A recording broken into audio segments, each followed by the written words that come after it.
पहुंचे हुए सारे साथियों का स्वागत है। जी आयां नूं सारिਆਂ ਨੂੰ सत श्री अकाल।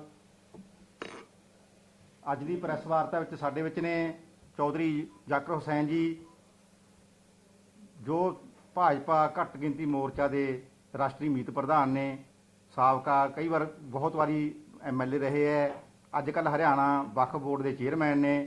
उन्हों के नाल श्री गुलाम मुस्तफा जी, ये साडे भाजपा घट गिनती मोर्चा के राष्ट्रीय प्रभारी है जी, तो साडे घट गिनती मोर्चा के सूबा प्रधान थामस मसीह जी, तो उन्होंने नाल सारे सीनियर लीडर साहबान अज इत्थे पहुँचे है। अज इत्थे पहुँचण का मकसद सीगा जी, भाजपा जी घट गिनती मोर्चा की उत्तर भारत की स्नेह संवाद का कोई प्रोग्राम सी, फंक्शन सीगा, जिहदे विच लगभग 7-8 स्टेटां ने भाग लैना सी, उहदी सीनियर लीडरशिप ने भाग लैना सीगा। ते मैं हुण बेनती करदा चौधरी जाकिर हुसैन जी नूं, वो सारा अज की मीटिंग का की एजेंडा सी, किवें इत्थे आना होया दस्सणगे। ते असीं भी पंजाब भाजपा वल्लों जाकिर हुसैन ते इन्हां सारिਆਂ ਦਾ स्वागत करदे हैं, जी आयां नूं कहने हैं, पंजाब 'च पहुंचे है। तो मैं बेनती करदा हुसैन साहब नूं दस्सणगे। बहुत बहुत धन्यवाद। भारतीय जनता पार्टी अल्पसंख्यक मोर्चा ने 15 जनवरी 2024 से पूरे देश के अंदर अल्पसंख्यक स्नेह संवाद कार्यक्रम शुरू करने का फैसला किया है। और ये फैसला हमारे आदरणीय राष्ट्रीय अध्यक्ष श्री JP नड्डा जी ने, हमारे देश के यशस्वी प्रधानमंत्री आदरणीय श्री नरेंद्र मोदी जी ने किया कि स्नेह संवाद यात्रा और कार्यक्रम किया जाए। और इसके लिए हमारे जो राष्ट्रीय अध्यक्ष अल्पसंख्यक मोर्चा के जमाल सिद्दीकी साहब ने पूरा कार्यक्रम को रूपरेखा दी है कि देश को 6 भागों में बांटा है, 6 क्लस्टर्स के अंदर। और आज यहाँ पर पंजाब भारतीय जनता पार्टी मुख्यालय पे जो बैठक हुई है, ये नॉर्थ क्लस्टर की हुई है कि नॉर्थ क्लस्टर के अंदर लद्दाख, हिमाचल, हरियाणा, पंजाब, उत्तराखंड, चंडीगढ़, दिल्ली और हिमाचल प्रदेश, ये 8 राज्य आते हैं कि यहाँ पर इसके सारे प्रदेश अध्यक्षों की और प्रभारी सह प्रभारी की बैठक यहाँ पर हुई थी।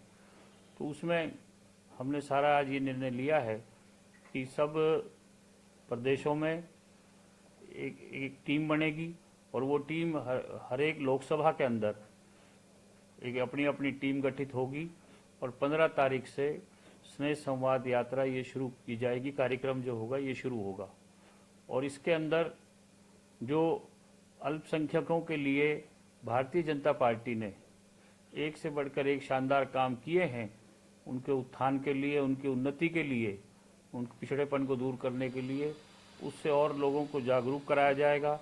और जो कार्यक्रम हैं, जो लाभार्थी हैं, उनसे संपर्क किया जाएगा और जो लाभ की योजनाएं चली हैं, जो लोगों तक आज तक वो ज्ञान नहीं है या पहुंची नहीं है, तो उसके बारे में भी जागरूक किया जाएगा।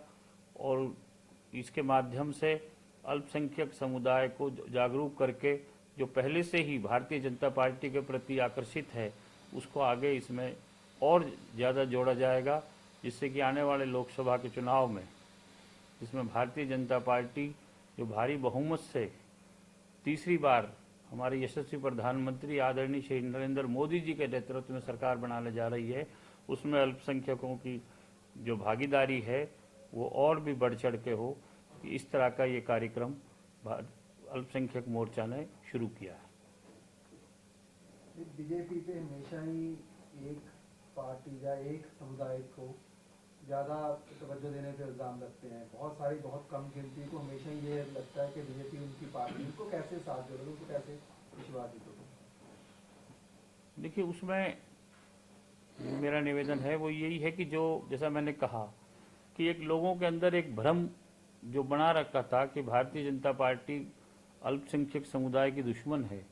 और जब भारतीय जनता पार्टी में जब मोदी जी केंद्र में जब बने, उसके बाद से अब लगभग 9.5 साल से ज़्यादा हो गए हैं, तो सभी जगह ये देखने में आया है, चाहे कहीं भारतीय जनता पार्टी की सरकार ना भी हो, तो वहाँ पर भी जो केंद्र के कार्यक्रम है वो समान रूप से लागू हुए हैं।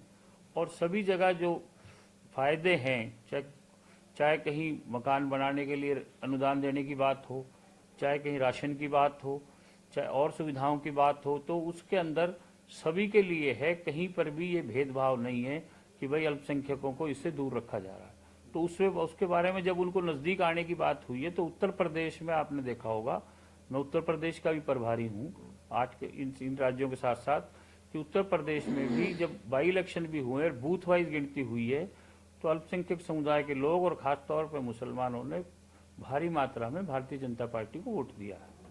जाकिर जी, सिर्फ चुनाव नजदीक आते हैं तभी अल्पसंख्यकों के लिए जो है स्कीमें भी आती हैं, तभी अल्पसंख्यकों के लिए जैसे अब यात्रा का आयोजन की बात कर रहे हैं, स्नेह यात्रा भी आ जाती है या फिर ऐसी कोई स्कीम आ जाती है।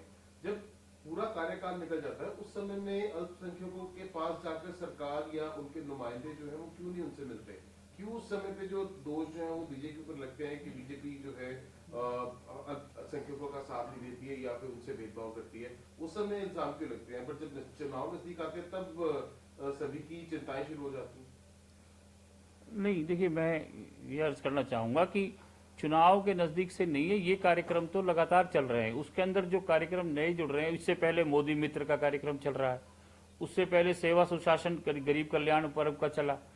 2020 में जब कोविड का 21 के अंदर प्रभाव कम हुआ, तो 2000 सितंबर अक्टूबर से ही हमारे राष्ट्रीय अध्यक्ष जमाल सिद्दीकी साहब ने लगातार कोई ना कोई कार्यक्रम चला रखा है। तो सारे अल्पसंख्यक समुदाय के लिए भी और सब मोर्चों के, सातों मोर्चों कार्यक्रम 31 जुलाई 2022 को पटना में बैठक हुई थी, अमित शाह जी गए और उसमें सारी बात हुई कि सभी मोर्चों के अपने अपने कार्यक्रम सारे साल चलते रहते हैं। इलेक्शन का इसका कोई उसमें ताल्लुक नहीं है। जाकिर जी, जिस तरीके से अमित शाह उन्होंने पार्लियामेंट में बयान दिया था, जो बंदी सिंहों की रिहाई को लेकर था, मोर्चा भी लगा हुआ है मोहाली में, तो कल जगतार सिंह तारा और परमजीत सिंह ब्योरा जो जेल में बंद है काफी समय से, उनका एक लेटर आया बाहर, उनके वकील ने बोला कि उनको अपने किए के ऊपर पछतावा नहीं है। उन्होंने काफी चीजें बताई कि जिस तरीके से वियतनाम संधि है या जितनी भी संधि है, अगर कतर में हमारा इंडियन कोई फंस जाता है तो उसको लेकर सरकार बहुत वो करती है, लेकिन जो ये माइनॉरिटी है उसको लेकर कहीं ना कहीं भाजपा, जो पहले उनकी छवि बन गई थी सिखों के खास तौर से, अगर पंजाब की बात करें, भाजपा को अच्छा मानने लग गए थे। कहीं ना कहीं ऐसी स्टेटमेंट से फिर उनको लग रहा है कि ये सीधा बोल रहे हैं कि पंजाब में जो खास कम्युनिटी है उनके विरोध जो है वो करते दिखाई दे रहे हैं कि उनको नापसंद आ रहा है। आप किस तरीके से फिर पंजाब में, या जिम्मेदारी आपके ऊपर, इन सब चीजों को सॉर्ट आउट करेंगे या हाईकमान तक पहुंचाएंगे कि ऐसी भी चीजें हो रही है? देखिए, ऐसा है कि पहले ये बड़ा भारी कन्फ्यूजन था कि भाई भारतीय जनता पार्टी का मुसलमानों की दुश्मन है, कहीं किसी की दुश्मन है, ये भ्रम फैलाए जाते थे। अब अगर आप इसको ये यूँ लें तो मैं भारतीय जनता पार्टी में 2019 में 25 जून को मैंने ज्वाइन की थी और मैं विधायक था, मैंने विधायक से इस्तीफा दिया था। मैं हरियाणा में एमएलए था और मैं हरियाणा में एमएलए पहली बार 1991 में इंडिपेंडेंट जीता था, आज से 33 साल पहले। मेरे ग्रैंडफादर सन 26 में एमएलए बने थे, चौधरी मोहम्मद यासीन खां, 1962 तक रहे, 1962 तक रहे और एक बार अनअपोज एमएलए बने पंजाब में।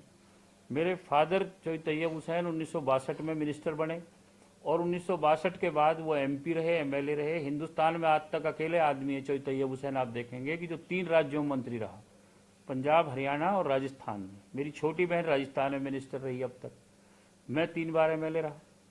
तो मैं भी जो भारतीय जनता पार्टी में आया, इस बात को देख के आया कि जो हमारे यशस्वी मुख्यमंत्री आदरणीय मनोहर लाल जी ने 2014 में मेरे एमएलए बनने के बाद हमने मेवात जिले की, नूह जिले की, जो 80% मुसलमान इलाका है श्रीनगर के बाद, उस जिले में 80% मुस्लिम आबादी है, हमने जब भी अपने इलाके की बात रखी तो जो काम आज तक भी नहीं हो पाए थे हमारे से और सरकारों में, मनोहर लाल जी ने आगे बढ़ के किए। माननीय मुख्य प्रधानमंत्री जी ने आकांक्षी जिलों की, एस्पिरेशनल डिस्ट्रिक्ट्स की लिस्ट बनाई, नूह को उसके अंदर सबसे ज्यादा प्रायोरिटी दी। तो इन चीजों को देख के मैं इस बात से प्रभावित हुआ कि भाई अगर हमारे जैसे लोग उस भ्रम को दूर नहीं करेंगे जो आज भी प्रिवेल कर रहा है, जैसा आपने कहा, तो ये भ्रम कैसे दूर होगा, सोसाइटी का डिवीजन कैसे खत्म होगा। लोग एमएलए बनने आते हैं पॉलिटिक्स में। मैं मनोहर लाल जी के और मोदी जी के काम को देखते हुए मैं एमएलए से इस्तीफा देके बीजेपी में आया और उसके अंदर हमने काम किया कि समाज को जोड़ना हमारा पहला काम है, बाकी चीज अलग है। यही चीज आप देख रहे हैं कि जो भी सिख समुदाय के लोग, जो जो भारतीय जनता पार्टी से जुड़ रहे हैं, आप देख रहे हैं कि जो वो जब अपने समुदाय का आदमी जुड़ता है तो अपने लोगों के लिए काम करता है, तो उन लोगों को पूरी अहमियत दी जा रही है, पूरी इंपॉर्टेंस दी जा रही है। और पंजाब में भी जैसा कि आपने कहा, अगर कहीं कोई चीज़ चलती है तो मनोहर लाल जी हरियाणा में और अमित शाह जी और माननीय नरेंद्र मोदी जी दिल्ली में उन चीज़ों को दूर करने की बात करते हैं। और जो भी कोई पंजाब की ऐसी बात होगी तो हम उसको हमारे राष्ट्रीय अध्यक्ष आदरणीय श्री जमाल सिद्दीकी जी की मार्फत ऊपर तक जरूर पहुंचाने की बात करेंगे, जिससे कि आपस में गलतफहमियां ना हो। लेकिन पार्टी की नीयत और नीति बिल्कुल साफ है कि सबका साथ, सबका विकास और सबका विश्वास और सबको साथ लेकर प्रयास कर रही है। ठीक है। सारा बहुत धन्यवाद। आपका बहुत बहुत धन्यवाद। पंजाब बड़ा भाई है।